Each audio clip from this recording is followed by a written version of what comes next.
हमीरपुर संसदीय क्षेत्र का भाजपा त्रिदेव सम्मेलन का आयोजन दुसड़का पुलिस ग्राउंड में किया गया, जिसमें बतौर मुख्य अतिथि केंद्रीय शिक्षा विकास कौशल मंत्री धर्मेंद्र प्रधान ने शिरकत की। इस अवसर पर मुख्यमंत्री जयराम ठाकुर, केंद्रीय सूचना प्रसारण एवं खेल मंत्री अनुराग सिंह ठाकुर, प्रदेशाध्यक्ष सुरेश कश्यप, पूर्व मुख्यमंत्री प्रेम कुमार धूमल, कैबिनेट मंत्री वीरेंद्र कंवर, महेंद्र सिंह, विक्रम सिंह और राजेंद्र गर्ग भी मौजूद रहे। त्रिदेव सम्मेलन में हमीरपुर संसदीय क्षेत्र के 17 विधानसभा क्षेत्रों के बूथ पालक, बूथ अध्यक्ष एवं बूथ पोलिंग एजेंट के 6000 कार्यकर्ताओं ने हिस्सा लिया।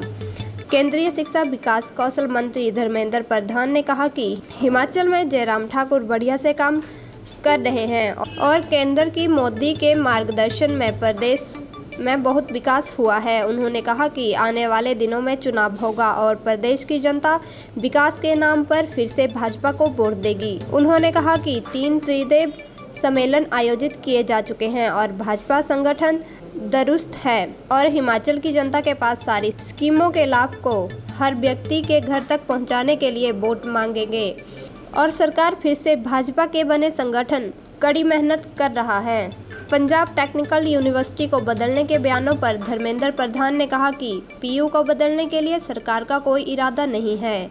उन्होंने कहा कि पंजाब के मुख्यमंत्री मान के द्वारा पत्र में लिखे गए शब्दों का उपयोग शिक्षा संस्थान में नहीं किया जाता है और पंजाब यूनिवर्सिटी एक ज्वाइंट मैनेजमेंट में चलने वाली व्यवस्था है।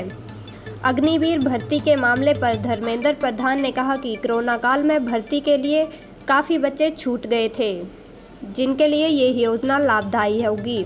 उन्होंने कहा कि कुछ लोग जानबूझकर तनाव पैदा करने की बात कर रहे हैं, जो कि इस मंसूबे में सफल नहीं होंगे। वहीं मुख्यमंत्री जयराम ठाकुर ने कहा कि नेता प्रतिपक्ष मुकेश अग्निहोत्री कांग्रेस में निराशा के चलते बौखलाहट में हैं। वे सार्वजनिक मंच पर तू तड़ाक की भाषा से बात ना करें। नेता प्रतिपक्ष मुकेश अग्निहोत्री पर कटाक्ष करते हुए उन्होंने कहा कि विपक्ष के नेताओं में एक आदमी तो ऐसा है जिसको दिमागी दौरा ही पड़ गया है। यह नेता कांग्रेस पार्टी का अध्यक्ष बनने की कोशिश कर रहा था। कांग्रेस के हालात ऐसे हैं कि 4 कार्यकारी अध्यक्ष बना दिए गए हैं और वह सभी मुख्यमंत्री बनने के नारे लगा रहे हैं। उन्होंने कहा कि यह नेता सार्वजनिक मंच पर भी असभ्य तरीके से बात कर रहे हैं, इससे उनका ही नुकसान हो रहा है। कांग्रेस पार्टी में हाशिए पर जा रहे नेता प्रतिपक्ष परेशानी के कारण बौखलाहट में है। अग्निपथ भर्ती योजना पर मुख्यमंत्री जयराम ठाकुर ने कहा कि ये बेहद ही महत्वपूर्ण निर्णय केंद्र सरकार द्वारा लिया गया है। वह इस योजना का स्वागत करते हैं। युवाओं के प्रदर्शन पर उन्होंने कहा कि कुछ राजनीतिक दल युवाओं को गुमराह करने का प्रयास कर रहे हैं। जहां तक आर्मी का ग्राउंड टेस्ट पास करने वाले युवाओं को लिखित परीक्षा का मौका दिए जाने का सवाल है, सभी अपना पक्ष रखें। केंद्र सरकार सबका पक्ष सुन रही है। हिमाचल में भारतीय जनता पार्टी की सरकार अच्छी काम कर रही है। आदरणीय जयराम जी के नेतृत्व में हमने जनता की सेवा किया है। देश की नेतृत्व लोकप्रिय प्रधानमंत्री माननीय नरेंद्र मोदी कर रहे हैं। उनकी मार्गदर्शन में, उनकी दिशा दर्शन से हम प्रदेश की सेवा कर रहे हैं। यहाँ की संगठन की अपनी ताकत बहुत मजबूत है। आने वाले दिनों में चुनाव होगा। पिछले दिनों में जो काम हमने किया है, जनता की जो सेवा किया है, उसको प्रदेश की 25 लाख घरों में व्यक्ति तक पहुंचाना ये संगठन की दायित्व है। उसी की तैयारी शुरू हो गया है। ऐसे ही आज एक सम्मेलन हमीरपुर संसदीय क्षेत्र में हुई थी। प्रदेश में इसको मिला के 3 त्रिदेव सम्मेलन हो चुका है। आने वाले दिनों में और एक होगा शिमला संसदीय क्षेत्र का। हमारी संगठन तंदुरुस्त है। हम प्रदेश की जनता के पास जाएंगे और हिमाचल की चरम वैभव के लिए सरकार की सारे स्कीम्स को, सारे योजनाओं को, सारे लाभ को हर घर हर व्यक्ति तक पहुंचाने के जिम्मेवारी के साथ इस बार हम चुनाव में जाएंगे। 100% कल्याण यह हमारी दायित्व है। सरकार इसीलिए फिर मजबूती से बने, संगठन उसकी पूरा काम कर रहा है। गवर्नेंस को बदलने का कोई हमारा इरादा नहीं, वो एक कलेक्टिव जॉइंट रिस्पॉन्सिबिलिटी है। भगवंत मान जी क्यों लिखें, क्या उनकी कारण रहा लिखने का, मैं उनको समझूंगा।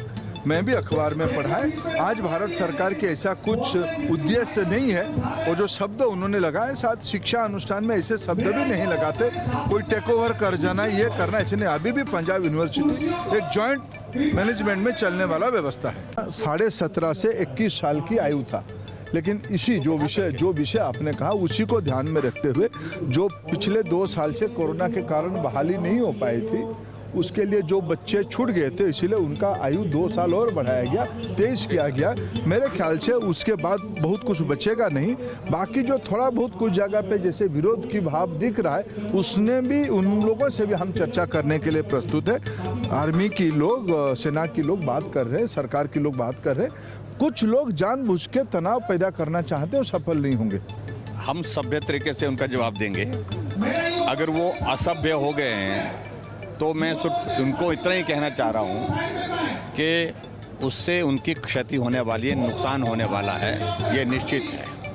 और कांग्रेस पार्टी में वो हाशिए में जाते दिख रहे हैं, इसलिए जिस प्रकार की परिस्थिति वो देख रहे हैं उसको बांध के हैं, इसलिए मैं ज़्यादा उस बारे में कुछ नहीं कहना चाह रहा हूँ। लेकिन हिमाचल प्रदेश में जो उन्होंने खास तौर से एक बात कही है, जो हिमाचल प्रदेश में उन्होंने कहा कि कांग्रेस की सरकार बनेगी तो हम सारी जयराम की योजनाओं को बदल देंगे, उनको रद्द कर देंगे। तो मुझे लगता है कि लोग इसका जवाब देंगे। क्या वो पेंशन को भी बंद कर देंगे? क्या हम गृहिणी सुविधा योजना का सिलेंडर दिया हुआ हर घर में 3,31,000, तो उसको भी क्या वापस लेंगे? क्या सहारा योजना के 20,000 जो बिस्तर पर पड़े हैं, बेबस हैं, चल नहीं सकते, अपना काम नहीं कर सकते हैं, उन मरीजों को हम 3,000 रुपये दे रहे हैं, उसको भी रद्द करेंगे, उसको भी वापस करेंगे? क्या शगुन योजना को भी बंद करेंगे? क्या जिन आदमी के लिए, जिन लोगों के लिए हम गरीब लोगों के लिए मकान दे रहे हैं, उसको भी रद्द करेंगे? इसलिए मुझे लगता है कि वो बौखलाहट में हैं, परेशानी में हैं। जो परेशानी है वो कांग्रेस के अंदर सारी चीज़ों को देखें, अपनी पार्टी के अंदर इस तरह से सार्वजनिक मंच पर अपनी भड़ास ना निकाले। मैं इतना ही कहना चाहता हूँ। देखो, इस बारे में मैं सिर्फ इतना ही कहना चाह रहा हूँ कि जो बहुत महत्वपूर्ण निर्णय जिसका जिक्र आज भी हम कर रहे हैं और पूरे देश भर में उसकी चर्चा है, अग्निपथ योजना जो शुरू की है, एक तो हम सबसे पहले कि उसका स्वागत करते हैं। स्वागत करने का उसका कारण है कि हमारी सेना जो है वो नौजवान होनी चाहिए, यूथफुल वो होनी चाहिए। इस बात को लेकर के केंद्र के इस निर्णय का सब जगह स्वागत हुआ, लेकिन जहां जिस प्रकार से इसको गलत तरीके से इंटरप्रेट करने की कोशिश की जा रही है, वो राजनीतिक दल कुछ ऐसे हमारे नौजवानों को गुमराह करने की कोशिश कर रहे हैं, जो दुर्भाग्यपूर्ण है। और जहाँ तक जिस प्रश्न को आप कर रहे हैं, उन सारी चीज़ों को लेकर के अपना पक्ष रखने के लिए सबको स्वतंत्रता है। अपना पक्ष वो रखें, केंद्र उस पक्ष को सुनेंगी और उसके बाद जो निर्णय करना होगा उस निर्णय को करेंगे। लेकिन ये बहुत ही महत्वाकांक्षी योजना है, बहुत ही महत्वपूर्ण योजना है। और आज की परिस्थिति में जिस प्रकार से देश के सामने चुनौतियाँ हैं, उन चुनौतियों का सामना करने के लिए ये निर्णय उचित है, मैं ये कहना चाहता हूँ।